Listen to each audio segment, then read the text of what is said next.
Dito talaga sa Pilipinas, pag tumungtong na ang Burmans, nako, parang nag-iiba na yung simoy ng hangin. Totoo, parang Pasko na kagad. Ramdam na ang amoy na ang Pasko. Tama.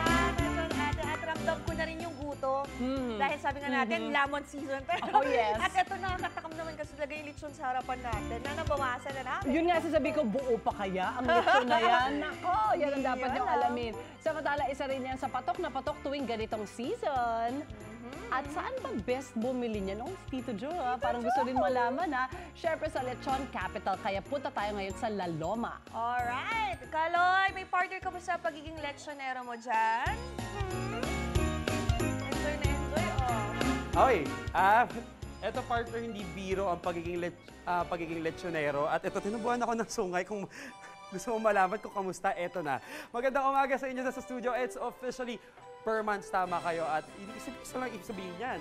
It's officially lechon season. Kaya naman magandang umaga sa inyo mga kapuso. Nandito tayo ngayon sa isang lechon haven sa Metro Manila. Walang iba kundi sa La Loma, Quezon City. At talaga naman, since Burmans na, puspusan na ang preparation ng mga lechonan dito. Dito nga mismong pinuntahan natin lechonan na 41 years na in the business. At dahil dyan makakasama natin ang mismong owner na to, si Mr. Angelito Ferreros. Sir Lito, hello, magandang umaga Magandang po. umaga po. Sige, dito po tayo, lapit po kayo. Ayan, sir, ang dami yung lechon ngayon. Ganito kaaga, no? Opo, Is it because Burmans na? Opo. Yan, oh. Pag Burmans ho talagang marami na ho talaga tayong kailangan lutuin. Yes. Oo, before pala tayo magsimula, may nakalimutan ako. Suot mo rin itong sungay, sir. Para naman tayo Pares tayo. dahil Burmans, i-celebrate natin to malapit na ang holiday season, di ba? Tsaka, ang dami natin celebrate yung lechon. So, before Burmans, gaano karami talagang lechon ang nabebenta niyo? Nung before, sir, siguro mga 10 to pag weekdays, Aha. tapos pag weekends naman siguro mga nasa 25. Pero marami-rami na rin yun. Marami na po yun. Kung iisipin mo. Pero ngayong simula na ang Burmans, etong September, talaga bang dumataas ang dami ng bilang ng nabebenta niya? Siguro, sir, yung pag weekdays, pag Burmans na, siguro mga 15. Tapos pag weekends, mga 30. Ayun, 30 pero piece. I don't think hindi pa yun yung peak kasi usually ang December talaga ang peak ng Yes, holiday yung peak season. po Palagi, talaga. kaliwat kanan nakakakita ka ng lechon kung saan saan handaan. Nakakailan naman kayo itong December. Mga 90 siguro to 100. Ganon. Ay, kada araw to, ha? Opo, opo. Tapos consistent yan. Either weekday or weekend, ganyan 90 to 100 Opo, pieces. ganun po, opo. Magkano naman ang per piraso ng lechon? Siyempre, gusto malaman ng mga kapuso natin gusto maghanda Meron ng lechon. tayong pinakamaliit, sir, yung pong de leche, yung pong 5 kilos, 6,000 po yun. Okay, Tapos pwede. sa pinakamalaki naman yung pong super jumbo, mga 23 kilos cook weight, ano po yun, 16,000. Ganong kadaming tao na ang pwede i-serve ng ganong yung malaki? Yung, jumbo? yung 23 kilos po yung super jumbo, abot na po yun, sir, mga 130 packs. Ang masaserve? Ang masaserve, sir. Sulit na sulit pala eh. Ayun, worth to go mga kapuso. Dito sa La Loma, Quezon City. Alam mo na experience ko na yung pagpapahid. Hindi biro, sir, no? Opo, At ang mahirap dami naka-ready dito. Mainit, mga kapuso, pag malapit. Tapos, kailangan nyo lang ng safe distance kapag nagpapahid ng mantika. Pero kita nyo naman, talagang puspusan at talaga namang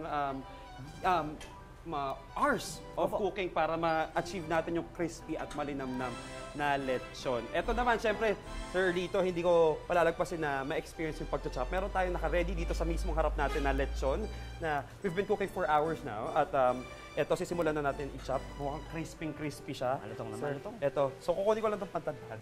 Tapos, Nga po. gano'ng kataas ba ang buwelo ko? Yan na, sir. Ito? Bigay lang, opo. Yun. Ay, uy. dito ko inasinta. Nagmitis. Dito to, mama. Isa pa. Isa pa. Oop. Yo. Dito, sir. Isa pa. Saan pa? Dito? Yan po, yan po. Yan.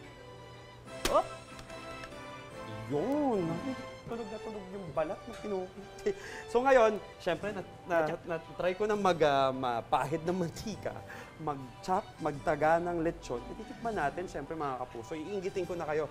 September 1. Wait, sige. Wait, na-chop ko na from here and here. Gusto ko pang para mas ma-open pa konti pa. Para mas makita pa yung gitna. Yan. Yan. Uy, Lutong. nakakatakot. Ang laki mo. Isa pa? Isa pa Pwede po. pa, Sir Lito? Tanggal yung ulo. Okay na. Kita nyo yan? Makikita ba nila? Uy, ayun, may tumatasig pang mantika nung lechon. Tara, tikman natin, Sir Lito. So, kukurot lang ako dito sa mismong inanuhan ko na. Mami, I hope you're watching. Konting kurot lang. Makakapusa kayo tayo. Ito kanina pilo. ASMR. Ang linam ng perito. At saka crispy. Alam mong, narinig niyo pa, pagtaga ko kanina mga kapuso, ang lutong-luto at ngayong kinagat ko, sobrang lutong niya. Dahil because, nandito tayo sa La Loma, ito nga ang Lechon Haven dito sa Metro Manila. At talagang oras ang ginugol para ma-achieve ito. Sir, pag sa mga on a budget, ngayong holiday season, magkano naman usually nyo binibenta ang inyong lechon? Para doon sa mga kapuso natin na Anong pambahay option nila? lang, sir, Yes, oo. may option sila. Pag gusto lang tumikim, meron po tayong per kilo, yung laman, 1,200 per kilo. Not bad. Sa ulo pata naman, 600 po per kilo. Ayun, di ba? At least may lechon pa rin kayo. Kung ano budget kayo, ma-achieve nyo pa rin. At matitikman nyo yung sarap ng lechon dito sa La Loma, Quezon City. Mga kapuso, for other Christmas sarap na food adventure, tutok lang sa inyong pambansang morning show kung saan laging una ka, unang hirit.